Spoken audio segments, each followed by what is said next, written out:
పార్లమెంట్లో ఒకవైపు, రాజ్యసభలో ఇంకొక వైపు అమిత్ షా విషయంలోనే ప్రతిపక్షాలన్నీ కూడా డిమాండ్ చేస్తున్నాయి. ఆయన రావాలి, ఆయన వచ్చి క్షమాపణలు చెప్పాలి, అవసరమైతే రాజీనామా చేయాలి. ఇదే కదా గత 3 వారాలుగా జరుగుతున్నటువంటి పార్లమెంటు సమావేశాలు. అయితే దీని గురించి ఇప్పుడు సిపి రాధాకృష్ణ గారు, రాజ్యసభ చైర్మన్ కదా ఆయన, రాజ్యసభ చైర్మన్గా ఆయన కిరణ్ రిజిజు గారికి, అంటే పార్లమెంటు వ్యవహారాల శాఖ ప్రతినిధిగా ఉన్నటువంటి కిరణ్ రిజిజు గారికి ఒక అసాధారణమైనటువంటి లేఖను పంపించారు. ఎందుకంటే ఇప్పుడు ప్రతిపక్షాలన్నీ కూడా విజ్ఞప్తి చేస్తున్నాయి, డిమాండ్ చేస్తున్నాయి, అమిత్ షా రావాలి, క్షమాపణలు చెప్పాలని చెప్పి, ముందు సభకైతే రావాలని చెప్పి అడుగుతున్నాయి. కాబట్టి ఆయన్ని రప్పించేటటువంటి ఏర్పాట్లు చేయండి, వచ్చే అవకాశం ఉందా అని చెప్పి కిరణ్ రిజిజు గారికి అయితే ఆయన చెప్పడం జరిగింది. దాంతో కిరణ్ రిజిజు సరే అలాగే చేస్తాము, ఖచ్చితంగా రప్పిస్తాము అన్న విధంగా ఇప్పుడు కిరణ్ రిజిజు ఏమొచ్చేసి సిపి రాధాకృష్ణ గారికి చెప్పడం జరిగింది. ఇది ఇంతవరకు జరగనటువంటి విషయం.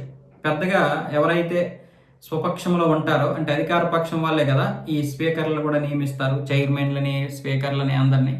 ఆ విధంగా అధికారం పక్షం వాళ్ళు ఏం చేసినా సరే పెద్దగా పట్టించుకోరు. కానీ ఇక్కడ సిపి రాధాకృష్ణన్ గారు ఏమొచ్చేసి అమిత్ షాని రప్పించే ఏర్పాట్లు చేయండి అని డైరెక్ట్గా కిరణ్ రిజిజుకి చెప్పేసరికి అక్కడ చాలా మంది ఆశ్చర్యపోయారు. ఈ విషయం గురించి ఇటు ప్రతిపక్షాలు కూడా ఆశ్చర్యపోయాయి ఆయన యొక్క దీన్ని చూసి, రిక్వెస్ట్ని చూసి. మరి వాళ్ళే రిక్వెస్ట్ పెట్టారు కదా, డిమాండ్ చేస్తున్నారు కాబట్టి ఈయన కూడా గత కొంతకాలంగా వీళ్ళు చేస్తున్నటువంటి దీన్ని ఇబ్బందికరంగా ఫీల్ అయ్యారు. ఈ ప్రతిపక్షాలు ప్రతిసారి అమిత్ షా రావాలి, అమిత్ షా రావాలి, అమిత్ షా రావాలి, సభ ముందుకు వెళ్దాం.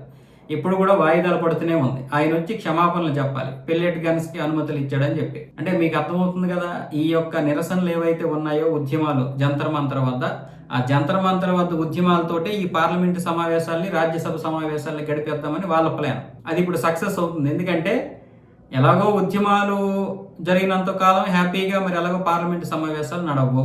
అలాగే ఉద్యమం అయితే అయిపోయింది. ఉద్యమం అయిపోయిన తర్వాత ఇప్పుడు నరేంద్ర మోదీ, అమిత్ షా రావట్లేదు కాబట్టి వాళ్ళ పేర్లు చెప్పుకొని గడిపేద్దామని వీళ్ళది. అమిత్ షా గారు వచ్చి ఏదైనా మాట్లాడిస్తే సరిపోదు. అమిత్ షా గారి మీద వీళ్ళందరూ ఏ విధంగా దాడి చేస్తారో ఆయనకి తెలుసు. సో ఈ నేపథ్యంలో ఆయన రాలేదా, లేకపోతే ఇంకేదైనా కారణం ఉందన్న విషయం తెలియదు మనకి. కానీ ఆయన వచ్చి మాట్లాడితే బాగుంటుంది. ఖచ్చితంగా జవాబుదారీతనంగా ఆయన మాట్లాడగలిగితే ఖచ్చితంగా మనందరికీ కూడా బాగుంటుంది. ఆయన వచ్చి మాట్లాడాలి. ఆయన మాట్లాడగలిగితే వీళ్ళు కనీసం కౌంటర్ కూడా ఇవ్వలేనటువంటి సందర్భాలు కూడా మనం చూసాం. ఆయన వచ్చారు అనుకోండి, ఇప్పుడు ఆయన వస్తే మొత్తం పూర్తిగా సజావుగా సాగకుండా చేయాలని వీళ్ళ ఉద్దేశం. రాలేదనుకోండి, ఆయన పేరు చెప్పుకొని సజావుగా సాగకుండా చేయాలనేదే వీళ్ళ ప్లాన్. ఇటు చూసినా వాళ్ళ ప్లాన్ అయితే ఈ పార్లమెంటు సమావేశాల్లో సక్సెస్ అవుతుంది. ఎందుకంటే డీలిమిటేషన్ బిల్లు, మహిళా సాధికారత బిల్లు ఉందో ఇవి పాస్ అవ్వకూడదు. ఇవి పాస్ అవ్వకుండా చేయడమే వాళ్ళ లక్ష్యం.